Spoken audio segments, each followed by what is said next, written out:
Hello, welcome to special debate. మధ్యప్రాచ్యం యుద్ధంలో మునిగి తేలుతుంది అంటాం కన్నా రగిలిపోతుంది అంటాం కరెక్టేమో. ఎవరు తగ్గట్లేదు. అటు అమెరికా, ఇజ్రాయెల్ సంయుక్త దళాలు ఇరాన్పై దాడి చేస్తున్నాయి. బట్ ఇరాన్ ఒక పద్ధతిని ఎంచుకుంది. అది వార్ ఎక్స్పర్ట్స్ చెప్తున్నారు అసిమెట్రిక్ వార్ఫేర్ అంటున్నారు. అంటే బలమైన ప్రత్యర్థిని కొట్టడానికి వాళ్ళు ఎంచుకున్న మార్గంగా దాన్ని చెప్తున్నారు. ఎందుకంటే ఆ శత్రువుకి మిత్రులుగా వ్యవహరిస్తున్న వాళ్ళని దెబ్బ కొడితే వాళ్ళు దారికి వస్తారు అనేది వాళ్ళ వ్యూహంగా కనిపిస్తుంది. ఇలా వ్యూహాలు ప్రతి వ్యూహాల్లో సాగిపోతున్న యుద్ధానికి అంతం ఎక్కడ? ఇదంతా ఆయిల్ యుద్ధం అని చాలామంది చెప్తుంటారు. కానీ ఇన్డెప్త్ రీజన్స్ ఏమున్నాయి అనేది మనం మాట్లాడబోతున్నాం. ఇదొక్కటే కాదు, దీనిలో చాలా యాంగిల్స్ ఉన్నాయి. ఒకటి అమెరికన్ వ్యూ అయితే, ఇంకోటి ఇజ్రాయెల్ది, అలాగే ఇరాన్ ఏ రకంగా యుద్ధాన్ని చూస్తోంది, ప్రపంచ దేశాలకి ప్రస్తుతం ఉన్న ముప్పేంటి, ఇది నిజంగా కొంతమంది వార్ ఎక్స్పర్ట్ చెప్తున్నట్టుగా ఇది మూడో ప్రపంచ యుద్ధానికి దారి తీస్తుందా అన్న సంకేతాలు ఉన్న నేపథ్యంలో ఓవరాల్గా మనకి విశ్లేషించడానికి రాజా కార్తికేయ గారు మనతో ఉన్నారు. ఆయన యుఎన్లో చాలా కాలం పొలిటికల్ అఫైర్స్ ఆఫీసర్గా పనిచేశారు. వాషింగ్టన్ దగ్గర నుంచి ఇప్పుడు ప్రస్తుతం యుద్ధం జరుగుతున్న ఇరాన్లో కూడా ఆయన చాలా కాలం పనిచేశారు. ఆఫ్ ద రికార్డ్ ఆయన మాట్లాడుతున్నారు, ఐఎమ్ ఫీలింగ్ వెరీ బ్యాడ్, ఒక 10 రోజుల క్రితం వరకు నేను అక్కడే ఉన్నాను అని చెప్తున్నారు. అంటే సో అక్కడున్న భౌగోళికంగా అక్కడున్న పరిస్థితులు ఏంటి, అలాగే అక్కడ వ్యక్తులు మనుషుల మధ్య ఉండే అనుబంధాలు ఏంటి, ప్రస్తుతం వాళ్ళు గోత్రూ అవుతున్నది ఏంటి, ఇవన్నీ కూడా మనతో మాట్లాడడానికి, ఈ ఎటువైపు వెళ్తుంది యుద్ధం అనేది మనతో మాట్లాడడానికి, మీకు చెప్పడానికి సాక్షి స్టూడియోలో ఉన్నారు. So welcome to Sakshi. Thank you for having me. Please. యుద్ధం అనేది మనం ఎప్పుడు కూడా అనుకుంటూ ఉంటాము, యుద్ధం అంటే టీవీలో ఒక బార్డర్ లాంటి సినిమాలు చూసినట్టు, ఎప్పుడో 2 దేశాలకి మధ్య సరిహద్దుల విషయంలో లేక నదీ జలాల విషయంలో యుద్ధం వస్తుంది అని, అంటే ఈ వనరులు మాకు కావాలి అన్నట్టు. కానీ ఈ యుద్ధంలో అవేవి నిజం చెప్పాలంటే they are not the real reasons. ఈ యుద్ధానికి కారణం దాదాపు 46 ఏళ్ళ శత్రుత్వం అమెరికాకి, ఇజ్రాయెల్కి, ఇరాన్కి మధ్య. 1979లో అమెరికా మద్దతుదారుడైన ఇరాన్ రాజు షా రజా పెహ్లవి ఎప్పుడైతే విప్లవంలో ఆయన ప్రభుత్వం కూల్చేశారో, రాజు వెళ్ళిపోయాడో, అప్పుడు అమెరికన్ ఎంబసీ, టెహరాన్లోని అమెరికన్ ఎంబసీని ఖొమైనీ మద్దతుదారులు చుట్టుముట్టడం. ఖొమైనీ ప్రభుత్వంలోకి వచ్చిన తర్వాత ఇరాన్ యుద్ధం మొదలైంది. ఆ ఇరాన్ యుద్ధంలో ఇరాక్కి పరోక్షంగా అమెరికా మద్దతు ఇచ్చింది. ఈ విధంగా శత్రుత్వం ఒక విధంగా అమెరికాకి, ఇరాన్కి మధ్య అప్పటి నుంచి పెరుగుతూ వచ్చింది. కానీ మెయిన్గా 2004 నుంచి ఎప్పుడైతే సద్దాం హుస్సేన్ పడిపోయాడో, దాని తర్వాత తమంతట తాము ఒక అణుబాంబు వైపు ఇరాన్ వెళ్తున్నట్టు. ఎందుకంటే Iran is a signatory of the nuclear non proliferation treaty. ఆ ట్రీటీ సైన్ చేసిన తర్వాత ఇండియా సైన్ చేయలేదు, మీకు తెలిసినట్టు. ఇండియా, పాకిస్తాన్, అలాగే ఇజ్రాయెల్ కూడా ఈ ట్రీటీని సైన్ చేయలేదు. కానీ ఇరాన్ సైన్ చేసింది కాబట్టి ఇరాన్ అణుబాంబును తయారు చేయడానికి పాసిబిలిటీ లేదు. కానీ ఇరాన్ ఈ ట్రీటీని ఉల్లంఘిస్తూ అణుబాంబు తయారు చేస్తున్నది అని 2004 నుంచి ఐక్యరాజ్య సమితిలో కానివ్వండి, ఎక్కడైనా అమెరికా అనడం మొదలెట్టింది, అమెరికా ఇంకా మిత్రదేశాలు. అందువల్ల ఒక రైవలరీ బిల్డ్ అవుతూ వచ్చింది. ఇరాన్కి ఎట్టి పరిస్థితుల్లో అణుబాంబు రావడానికి వీల్లేదని. ఇరాన్కి అణుబాంబు వస్తే ఎవరికి ప్రాబ్లం అంటే ఇజ్రాయెల్కి ప్రాబ్లం. ఎందుకు అంటే అప్పుడు మనం ఇజ్రాయెల్ వైపు వస్తే 1979లో ఈ ఇరాన్లో విప్లవం తర్వాత నుంచి ఇరాన్ యుద్ధం తర్వాత కూడా మొదలయ్యాక ఇరాన్లో ఒక విధంగా ఒక థియోక్రటిక్ రెజ్యూమ్, అంటే మతాన్ని సెంటర్ చేసుకుని వారికి ప్యాలెస్తీన్ ఇష్యూ, ఎందుకంటే ఒక చాలా ఇంపార్టెంట్ ఇష్యూగా మారిపోయింది. సో ప్యాలెస్తీన్ ఇష్యూలో ఇజ్రాయెల్ ప్యాలెస్తీనియన్స్కి స్వతంత్రం ఇవ్వకపోతే సాయుధ పోరాటంకి ఏవేవైతే గ్రూపులు ఉన్నాయో ఆ గ్రూప్స్ అన్నిటికీ ఇరాన్ మద్దతు ఇవ్వడం మొదలెట్టింది. ముఖ్యంగా లెబనాన్ నుంచి ఈ రైవలరీ మొదలైంది.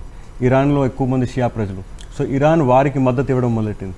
ఈ విధంగా ఇజ్రాయెల్కి, ఇరాన్కి మధ్య ప్యాలెస్తైన్ విషయం వల్ల ఒక శత్రుత్వం బిల్డ్ అవుతూ వచ్చింది. అందువల్ల ఇరాన్ కనుక అణుబాంబు తయారు చేస్తే దానికి ఆ అణుబాంబు ఇజ్రాయెల్ మీద వేసే ఛాన్స్ రిస్క్ ఉంది అని చెప్పి అమెరికా చెప్తూ వచ్చింది. అందువల్ల ఈ 3 దేశాలకి ఈ అణ్వాయుధాల విషయంలో ఒక రైవలరీ అనేది బిల్డ్ అవుతూ వచ్చింది.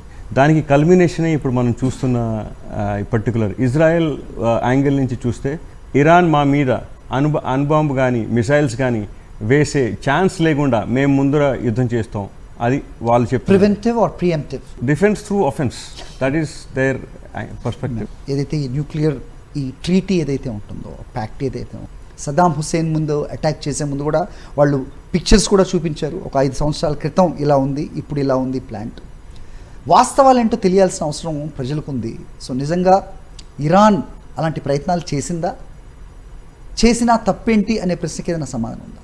ఇరాన్ని మీరు అడిగితే ఇరాన్ ప్రభుత్వ అఫీషియల్ పొజిషన్ ఏంటంటే మేము అణ్వాయుధాలను ఎప్పటికీ తయారు చేయమని, ఎందుకంటే మాకు అణ్వాయుధాల మీద ఇంట్రెస్ట్ లేదని. కానీ ఎన్పిటి సైన్ చేసిన అన్ని కంట్రీస్కి మీద ఒక IAEA international atomic energy agency ఉంది. ఆ ఏజెన్సీ వాళ్ళు ఇన్స్పెక్షన్స్కి వస్తుంటారు. ఓకే. ఆ ఇన్స్పెక్షన్స్లో వాళ్ళకి కనిపించిన కొన్ని సంకేతాలు బట్టి వాళ్ళు కొన్ని ప్రశ్నలు అడిగారు ఇరాన్ని, మీరు తయారు చేయకపోతే ఇవి ఏమిటి? ఆ ప్రశ్నలకి వాళ్ళకి సమాధానం దొరకలేదు అని చెప్పి చాలా కొన్నిసార్లు రిపోర్ట్లు వచ్చాయి. కానీ అమెరికా ఈ విషయాన్ని బట్టి ఈ విషయాన్ని ఒక కాసస్ బెల్లైగా, అంటే ఒక యుద్ధానికి ఒక కారణంగా చెప్పడం జరిగింది. ఇప్పుడున్న పరిస్థితుల్లో ఇట్ ఈస్ నాట్ అబౌట్ వాళ్ళు తయారు చేస్తున్నారా, వాళ్ళ దగ్గర ఆయుధాలు ఉన్నాయా లేదా అనేది. It is as simple as perception. And ఇప్పుడు అమెరికా లక్ష్యంగా పెట్టుకున్నది ఏంటంటే ఇరాన్లో ఉన్న ప్రస్తుత వ్యవస్థ పూర్తిగా పోవాలి అని. మీరు చెప్పిన దాంట్లో దట్ కొన్ని షియా గ్రూపులకి, మిలిటెంట్ గ్రూపులకి ఇరాన్ ఇంత సపోర్ట్ చేస్తుంది, ఒక శక్తిగా అక్కడ ఉంది అంటే, is Iran that powerful? Iran certainly is ఒక 9 కోట్ల పాపులేషన్, మధ్యప్రాచ్యంలో 2వ అతిపెద్ద దేశం ఒక జనాభా దృష్ట్యా మీరు చూస్తే. ఎనార్మస్ వనరులు ఉన్నాయి. చమురు ఫర్ ఎగ్జాంపుల్ జనాభా 9 కోట్ల అయినా ఇరాన్ నేషనల్ బడ్జెట్ మీరు చూస్తే 216 బిలియన్ డాలర్లు. అంటే మీరు ఆలోచించండి, ఎనార్మస్ రిసోర్సెస్ ఉన్నాయి. అలాగే గత 40 ఏళ్ళుగా కనీసం ఎన్నో గ్రూప్స్, రీజన్లో ఉన్న గ్రూప్స్కి వారు మద్దతు ఇస్తూ వచ్చారు. చాలా కొన్ని మిలిషియాస్కి, సాయుధ దళాలకి వాళ్ళు మద్దతు ఇచ్చారు. లెబనాన్లో హెజ్బుల్లాకి, అలాగే యెమెన్లో ఉన్న హూతీస్ కానీ. సో ఇది వారి ఉద్దేశంలో this is a way of deterrence. అంటే ఇజ్రాయెల్ వాళ్ళ మీద ఆక్రమణ చేయకుండా ముందరి నుంచి that is another way of అని.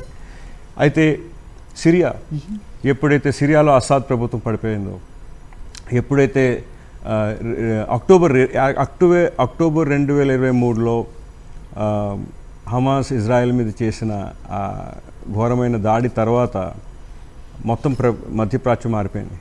దాని తర్వాత ఇజ్రాయెల్ చేసిన యుద్ధంలో గాజాలో హమాస్ని చాలా వరకు నాశనం చేయడమే కాకుండా అటువంటి గ్రూపులు ఎక్కడ ఏమున్నా కూడా వాటి వెనకాల ఇజ్రాయెల్ వెళ్ళడం మొదలెట్టింది. అంటే హెజ్బొల్లాని దాదాపు ఫినిష్ చేసేసింది. అట్లానే ఇక తక్కిన రీజన్లో అన్ని గ్రూప్స్ మీద అటాక్ చేసిన, హూతీస్ మీద కూడా అటాక్ చేసింది, యెమెన్ వరకు వెళ్ళి. ఇప్పుడు ఇజ్రాయెల్ ప్రభుత్వ వైఖరి ఏమిటంటే ఈ గ్రూపులన్నిటికీ వెనకాల ఉన్న ఏదైనా ప్రభుత్వమైనా ఇరాన్లోని వ్యవస్థనే పూర్తిగా చేసేద్దామనేది. బట్ ఇదేంటంటే అమెరికాలోని ప్రతి రాష్ట్రపతికి తన ఒక వ్యూహం ఉంటుంది, వాళ్ళ ఒక పొజిషన్స్ ఉంటాయి. డొమెస్టిక్గా జరిగే రాజకీయాల వల్ల కూడా చాలా వరకు డిటర్మిన్ అవుతాయి. అండ్ అమెరికాలో ఇజ్రాయెల్ పలుకుబడి చాలా ఉంది. అందువల్ల వాళ్ళకి ఇప్పుడు ఇరాన్లోని వ్యవస్థ పూర్తిగా పోవడమే కరెక్ట్ అని రాష్ట్రపతి ట్రంప్ అనుకుంటున్నారు.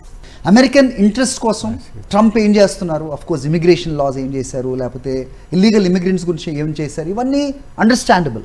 But what is this? ఎవరికి అర్థం కానిది ఇది. బట్ ఇది ఎటువైపుగా వెళ్తుంది? అమెరికా ప్రధాన ఉద్దేశం ఏంటి ఈ వార్లో పాల్పంచుకోవడానికి?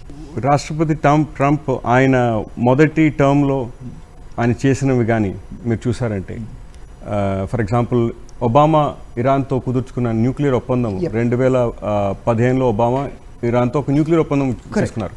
ఆ ఒప్పందం కింద ఇరాన్ అణ్వాయుధాలు తయారు చేయకూడదు అని.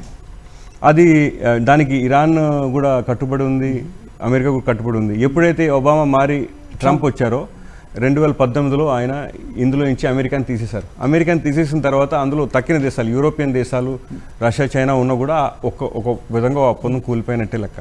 ప్రపంచాన్ని లో అమెరికాకి ప్రత్యర్థులైన దేశాలు ఏవేవైతే ఉన్నాయో అందులో ఒక చైనా తప్పించి అండ్ కొంతమేరకు రష్యా తప్పించి ఇక ఏ దేశాలు ప్రత్యర్థులుగా ఉండడము ఆయనకి ఇష్టం లేదు. అందువల్ల వెనిజువేలా విషయంలో మీరు చూడండి, అలాగే క్యూబా గురించి కూడా మాట్లాడుతున్నారు.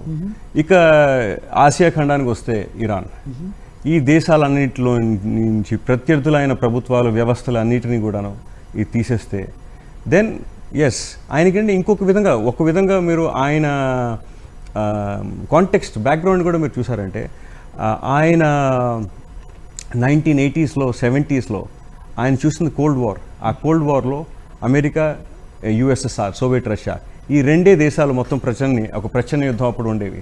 ఇప్పుడు ఉన్న పరిస్థితుల్లో ఆయనకి ఒక ప్రత్యర్థి అమెరికాకి ఉంటే ప్రపంచంలో ఇట్ ఈస్ సో దీన్ని G2 అని అంటున్నారు కొంతమంది.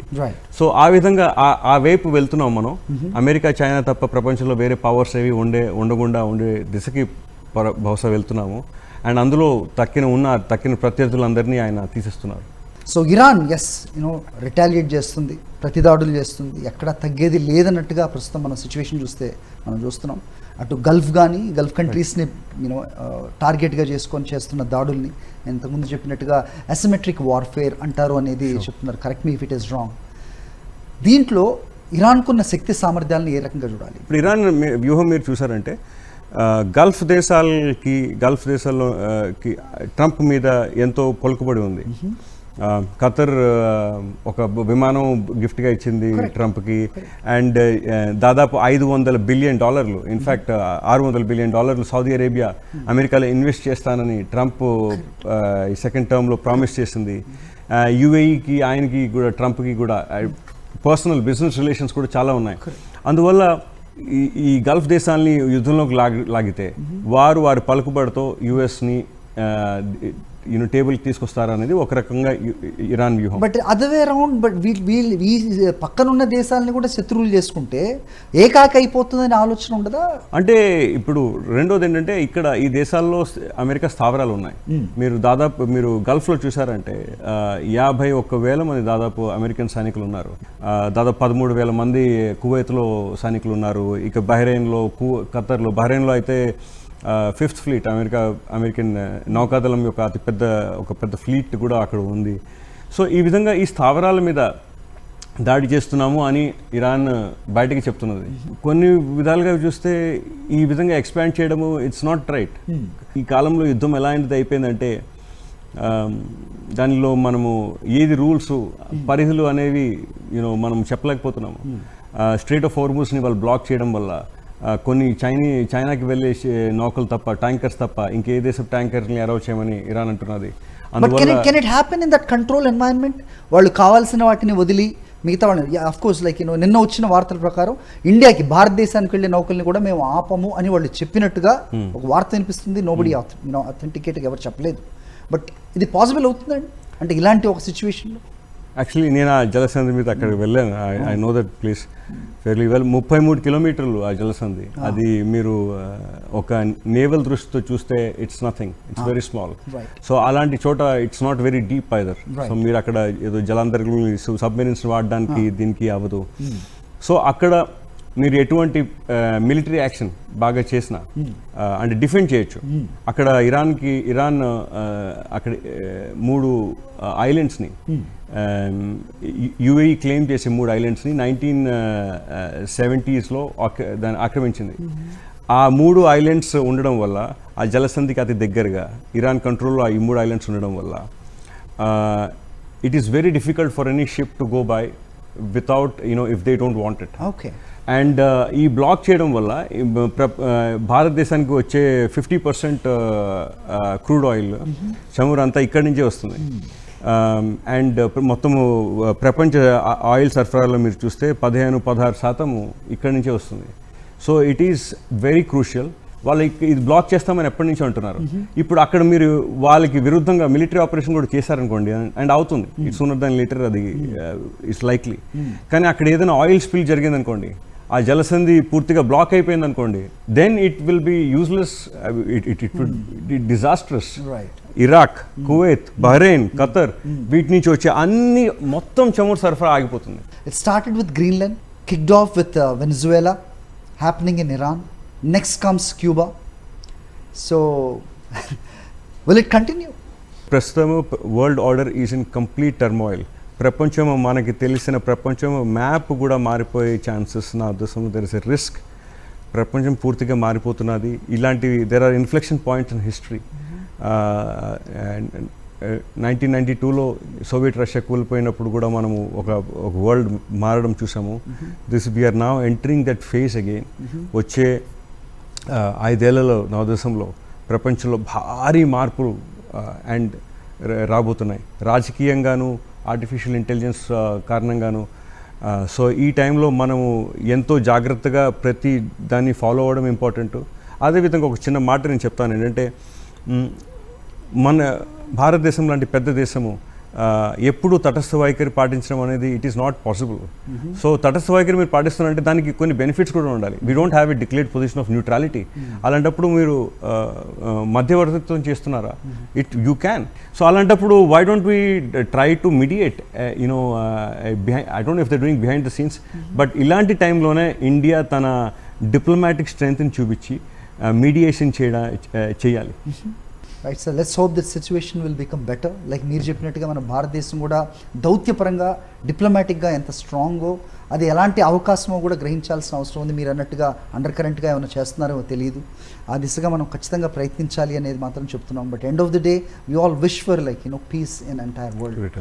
Thank you so much for being with us.